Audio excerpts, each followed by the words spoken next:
લાલ દરવાજા વિસ્તારમાં બનેલી hit and રનની ઘટનામાં આરોપીઓ પકડાયા.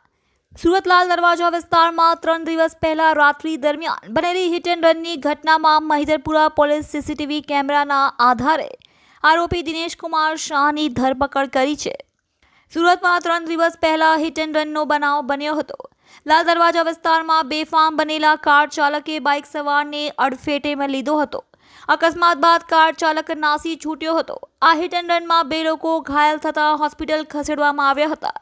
હિટ એન્ડ રન ઘટનાના સીસીટીવી ફૂટેજ સામે આવ્યા છે, જે આધારે પર પોલીસે તપાસ શરૂ કરી હતી. પોલીસ સૂત્રોના જણાવ્યા મુજબ 3 દિવસ પહેલા લાલ દરવાજા વિસ્તારમાં મોડી રાત્રે તેજ રફતાર આવતી કાર ચાલકે બાઇક સવારને અડફેટમાં લીધો હતો. પોલીસે સીસીટીવી ફૂટેજના આધારે ગુનો નોંધી આરોપી દિનેશ કુમાર શાહની ધરપકડ કરી હતી.